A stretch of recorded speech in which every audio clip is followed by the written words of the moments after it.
گرن اندو ہے شب فرقت بیاں ہو جائے گا، بے تکلف داغ مہر دہاں ہو جائے گا۔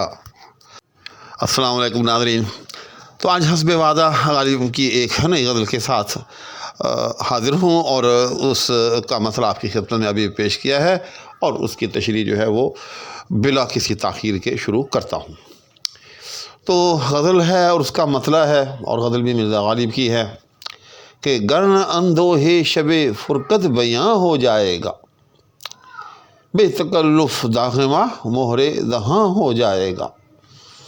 تو آئیں حسب دستور پہلے اس کے مشکل الفاظ کے معانی دیکھ لیتے ہیں۔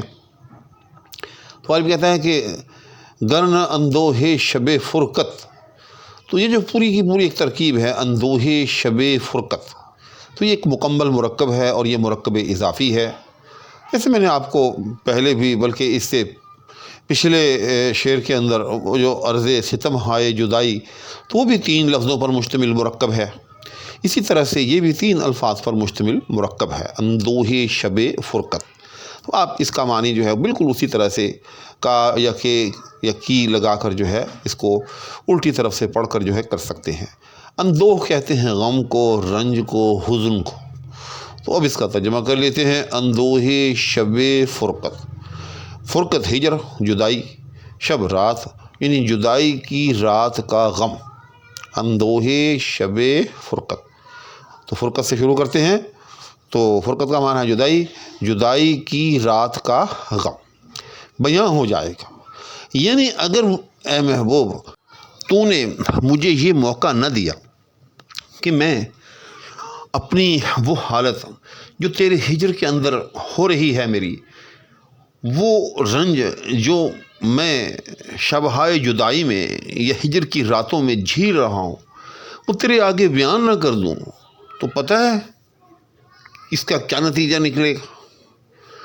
تو پہلے مصرعے میں غالب نے ایک طرح سے اپنے محبوب کو دھمکایا ہے، ڈرایا ہے کہ اگر تو نے مجھے شبہائے ہجر یا جدائی کی راتوں کا احوال اپنے سامنے بیان نہ کرنے دیا، تو پتہ ہے پھر کیا ہوگا۔ تو جو ہوگا اس کو اب دوسرے مصرعے میں بیان کیا ہے۔ تو وہ کیا ہوگا؟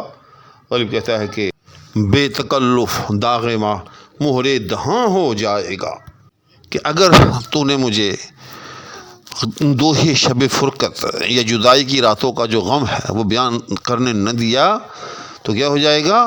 بے تکلف، یعنی بغیر کسی تکلف کے، بالفور، جی ہاں، بے تکلف یعنی بغیر کسی تکلف کے، بالفور، فوراً داغ مہر دہاں ہو جائے گا۔ اب یہاں 2 الفاظ آ گئے، اور وہ کون کون سے ہیں؟ ایک ہے داغ ماہ، یہ بھی مرکب اضافی ہے، اور دوسرا ہے مہر دہاں، یہ بھی مرکب اضافی ہے۔ بس تھوڑا سا ان کو سمجھ لیتے ہیں، اور پھر ہم جو ہے اس کے معنی تک جو ہے وہ پہنچ جائیں گے۔ تو داغ ماہ، داغ کو کہتے ہیں، ماہ جو ہے یاد رکھیے گا یہ چاند کو کہتے ہیں، اور اس کے 3 ورژن ہوتے ہیں ہمارے ہاں ادب میں۔ یعنی ماہ جیسے آپ کے سامنے 2 حرفی لکھا ہوا ہے، اور اس کے بعد یہ 6 حرفی بھی ہوتا ہے ماہ، ٹھیک، بلکہ یہ ماہ کا ہی مخفف ہے ماہ، اور اس کا تیسرا ورژن جو ہے وہ ماہتاب۔ تو اس طرح سے یہ 3 الفاظ ہوتے ہیں، اور تینوں کا معنی جو ہیں وہ چاند ہی کے ہوتے ہیں۔ تو بے تکلف داغ ماہ، یعنی وہ جو چاند کا داغ ہے، آپ نے دیکھا ہوگا کہ جب چاند جو ہے مکمل ہوتا ہے، بدر کی صورت جس کو کہتے ہیں، اس پر آپ کو ایک داغ جو ہے وہ نظر آتا ہے۔ بچپن میں ہم نے اس کو جو ہے وہ بوڑھی مائی کہتے بھی سنا کہ جی بوڑھی مائی ہے چاند پر جو ہے وہ چرخہ کاٹ رہی ہے، لیکن وہ دراصل تو چاند کی سرزمین پر آج کل کی سائنس کے مطابق پہاڑ ہیں، لیکن باہر کیف زمین پر کھڑے ہو کر ایسے ہی لگتا ہے کہ چاند کے اوپر گویا کہ کوئی داغ سا ہے۔ مہر دہاں، مہر دہاں، دہاں دہن کو کہتے ہیں، اور دہن کا مطلب آپ کو معلوم ہی ہے، منہ ہے۔ تو مہر دہاں یعنی منہ پر لگی ہوئی مہر۔ اب منہ پر مہر لگنے سے کیا مراد ہے؟ منہ پر مہر لگنے کا مطلب یہ ہے کہ منہ بول نہ سکے۔ جس طرح سے آپ کسی خط پر اگر مہر لگا دیں تو اس کا کیا مطلب ہوتا ہے کہ اب آپ اس کو کھول نہیں سکتے، وہ جیسے ہے، جہاں ہے، جس حالت میں ہے وہیں رہے گا۔ اسی طرح سے اگر آپ کسی کے منہ پر جو ہے مہر لگا دیں، یعنی آپ پہلے اس کو بند کریں، اس کے اوپر جو ہے پھر ایک مہر لگا دیں جو اس بات کا جو سمجھیں کہ اعلان ہوگا کہ اب اس ٹیپ کو یا یہ جو چیز منہ پر لگائی گئی ہے اس کو جو ہے کسی نے کھولا نہیں ہے، چونکہ اگر اس کو کوئی کھولنے کی کوشش کرے گا تو وہ جو لگی ہوئی مہر جو ہے وہ اکھڑ جائے گی، جس سے پتہ چل جائے گا۔ تو مہر دہاں کا مطلب کیا ہوا کہ منہ پر لگی ہوئی مہر، یعنی مہر خاموشی، ٹھیک۔ تو غالب کہتا ہے کہ بے تکلف داغ ماں مہر دہاں ہو جائے گا، کہ اس سے پہلے جو میں نے ایک خاموشی اختیار کر رکھی ہے، مہر دہاں، اپنے منہ پر ایک مہر لگا رکھی ہے کہ میں جو دل کے اندر ہزاروں لاکھوں رنج اٹھائے پھر رہا ہوں اور بس اپنے اندر ہی اندر جو ہے ان کو جھیل رہا ہوں، کسی کو کانوں کان خبر تک نہیں ہے کہ میں آپ کے عشق میں مبتلا ہوں اور آپ کے ہجر میں اس طرح سے مر رہا ہوں۔ لیکن پھر کیا ہوگا اگر میں نے اپنا احوال تجھ تک نہ پہنچایا یا تو نے مجھ سے میرا احوال جو ہے وہ نہ سنا، تو وہ مہر خاموشی جو ہے پھر ایک اور طوفان برپا کر دے گی۔ وہ طوفان کیا ہوگا؟ وہ طوفان برپا یہ کرے گی کہ وہی مہر دہاں یا مہر خاموشی جو ہے وہ داغ ماں کی صورت اختیار کر لے گی۔ داغ ماں جیسے آپ دیکھتے ہیں کہ چاند کے اوپر جو داغ ہوتا ہے ہر کوئی اس کو دیکھتا ہے، جب چاند چمکتا ہے فضا کے اندر سب کو نظر آ رہا ہوتا ہے، یعنی جب تو مجھے میرا احوال یعنی جدائی کی راتوں کا رنج و غم بیان کرنے نہیں دے گا تو پھر میں یہ مہر خاموشی یا جو مہر دہاں جو ہے اس کو توڑ دوں گا۔ اور اس کا نتیجہ کیا نکلے گا؟ اس کا نتیجہ یہ نکلے گا کہ پھر میں جگہ جگہ بندے بندے کے پاس اپنا حال جو ہے وہ بیان کرتا پھروں گا۔ تو پھر داغ ماہ کی طرح، جس طرح سے کہ چاند پر جو وہ جو ایک داغ ہوتا ہے، جب چاند چمک رہا ہوتا ہے تو ساری دنیا اس داغ کو دیکھتی ہے، تو ویسے ہی تیری میری یہ عشق کہانی جو ہے پھر ساری دنیا تک پہنچ جائے گی، ہر بندے کو میرے دل کا حال جو ہے وہ معلوم ہو جائے گا، اور جس کا پھر نتیجہ نتیجہ کیا نکلے گا کہ تیری رسوائی ہوگی۔ ظاہر ہے کوئی معشوق یہ نہیں چاہتا کہ اس کے عشق کا احوال جو ہے وہ گلی گلی اور کوچے کوچے جو ہے لوگوں تک پہنچ جائے۔ گویا غالب نے ان بٹوین دا لائن، بین السطور، اس شعر کے ذریعے دو باتیں چاہی۔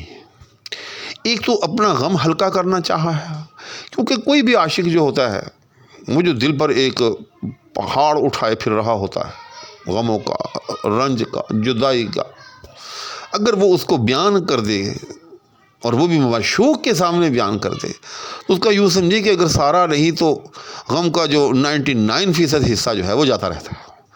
تو ایک تو غالب اس تقریب کے ذریعے یا اس ہیلا جوئی کے ذریعے غالب جو ہے وہ اپنا غم ہلکا کرنا چاہتے ہیں کہ کسی طرح جو ہے مجھے میرا محبوب جو ہے وہ غم ہلکا کرنے دے، مجھے اپنے روبرو ہجر کی جو میری کیفیت ہے یہ بیان کرنے کا موقع دے تاکہ میرا غم، میرا رنج جو ہے وہ ہلکا ہو جائے۔ دوسرا، ان بٹوین دا لائن، غالب جو ہے وہ اپنے محبوب کو دھمکا بھی رہے ہیں، ڈرا بھی رہے ہیں کہ دیکھ اگر ایسا نہ کیا تو نے تو اس سے تیری گلی گلی رسوائی ہوگی، پھر گلی گلی جو ہے تیرے میرے عشق کی داستانیں جو ہیں وہ بیان ہوگی۔ یہی وہ مضمون ہے غالب نے ایک اور شعر میں بھی جو ہے وہ بیان کیا ہے۔ غالب کہتا ہے کہ رخصت نالہ مجھے دے کہ مبادہ ظالم، رخصت نالہ مجھے دے کہ مبادہ ظالم، تیرے چہرے سے ہو پنہاں، تیرے چہرے سے ہو ظاہر، غم پنہاں میرا۔ تو یہ تقریباً وہی مضمون ہے جو غالب نے جو ہے تھوڑے سے مشکل انداز کے اندر جو ہے، یہ جو بھی میں نے شعر پڑھا اس میں تو بہت آسان انداز میں ہے، لیکن یہاں جو ہے وہ قدر مشکل انداز میں ہے اور قدر جو ہے یوں سمجھے کہ تشبیہوں اور استعاروں کی زبان میں ہے۔ ایک اور ٹیکنیکل بات یاد رکھیے گا اس شعر کی کہ یہ جو دوسرا مصرع ہے بے تکلف داغ ماں مہر دہاں ہو جائے گا، تو اس میں تھوڑی سی ترتیب بدلی گئی ہے۔ وہ کیسے کہ عام طور پر تو یہ ہوتا ہے کہ خبر جو ہوتی ہے اسم پہلے ہوتا ہے اور خبر جو ہے وہ بعد میں ہوتی ہے، ٹھیک۔ لیکن یہاں کیا کیا ہے کہ یہاں خبر پہلے ہے اور اس کا اسم جو ہے وہ بعد میں ہے۔ یعنی ترتیب تو یہ ہونی چاہیے تھی کہ بے تکلف مہر دہاں داغ ماں ہو جائے گا، ٹھیک۔ یعنی داغ ماں ہونا خبر ہے اور اس کا اسم پہلے ہے، تو بے تکلف، بلکہ اگر میں کہوں کہ بے تکلف اس مصرعے کو یہ ہونا چاہیے تھا کہ بے تکلف مہر دہاں داغ ماں ہو جائے گا۔ پھر سمجھ میں بھی آنا اس کا بہت آسان تھا کہ جو مہر دہاں ہے، یہ جو منہ کی خاموشی ہے، داغ ماں ہو جائے گا، یعنی چاند کے داغ کی طرح یہ ہو جائے گی۔ جس طرح سے چاند کا داغ جگہ جگہ نظر آتا ہے، اسی طرح سے میری خاموشی جو ہے یہ بھی ٹوٹ کر جو ہے، اس کی مہر ٹوٹ کر جو ہے جگہ جگہ لوگوں کو میرے دل کا حال جو ہے وہ معلوم ہوگا۔ لیکن چونکہ یہ مطلع ہے اور پھر غزل ہے، اور غزل جو ہے وہ قوافی کی جو ہے اور ردیف کی جو ہے وہ پابند ہوتی ہے، اور اب دیکھ رہے ہیں کہ اس کا جو قافیہ جو ہے وہ دہاں اور اسی طرح سے بیاں یہ چل رہا ہے، تو بیاں کے ساتھ جو ہے وہ دہاں جو ہے وہ تو قافیہ ہو سکتا تھا اور جیسا کہ ہوا ہے، لیکن ماہ جو ہے وہ تو جو ہے وہ بیاں کا قافیہ نہیں ہو سکتا تھا۔ تو اس لیے اس مشکل کا حل جو ہے غالب نے یہ نکالا کہ جو خبر مؤخر تھی، یعنی کہ جو بعد میں آنے والی تھی، غالب نے اس کو خبر مقدم کر دیا، یعنی داغ ماہ کو جو ہے وہ پہلے لے آئے اور مہر دہاں کو بعد میں کر دیا۔ چنانچہ اب مجھے امید ہے کہ آپ کو اس شعر کی جو ہے تفہیم اچھی طرح سے ہو گئی ہوگی۔ ایک اضافی چیز، علمی چیز ہے، وہ بھی آپ کے ساتھ شیئر کر لوں، کوئی دوست اگر دلچسپی رکھتا ہو، کہ میم کے اعراب پر یہاں جو ہیں وہ 3 الفاظ ہوتے ہیں، مہر، مہر اور مہر۔ چنانچہ ان تینوں کے جو ہے وہ الگ الگ معنی ہیں۔ اگر میم کے اوپر پیش ہو تو اس کا مطلب مہر ہے جو کہ یہاں موجود ہے، اور اگر میم کے اوپر زبر ہو تو پھر اس کا مطلب جو ہے وہ حق محبت ہوتا ہے، یا حق مہر جس کو کہتے ہیں، جو کہ نکاح کے موقع پر جو ہے وہ رکھا جاتا ہے، جس کی پھر مختلف اقسام ہیں، مہر معجل ہے، مہر مؤجل ہے اور مہر منجم وغیرہ ہے۔ اور اگر میم کے نیچے زیر ہو تو پھر اس کا مطلب جو ہے وہ محبت ہوتا ہے، مہربانی ہوتا ہے۔ اور اس سے الگ بھی ایک لفظ مہر جو ہے وہ موجود ہے، جس کا مطلب جو ہے وہ سور جو ہوتا ہے، جیسے کہتے ہیں کہ مہر و ماہ، جیسے کہ ماہ یہاں داغ ماہ کے ساتھ جو ہے وہ آیا ہے۔ تو یہ کچھ لفظ مہر کے حوالے سے میں چند باتیں جو ہے وہ ضروری سمجھتا تھا۔ تو امید ہے کہ آج کی ویڈیو بھی آپ کو جو ہے وہ پسند آئی ہوگی۔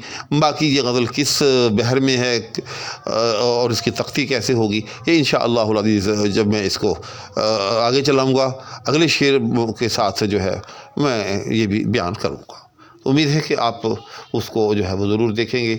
میری ویڈیو جو احباب بھی دیکھتے ہیں میں ان سے یہ التماس کروں گا کہ وہ آخر تک دیکھا کریں، دوسرا یہ کہ لائک بھی کر دیا کریں اور آگے سے آگے شیئر بھی کر دیا کریں۔ اسی کے ساتھ اجازت چاہوں گا۔ اللہ حافظ۔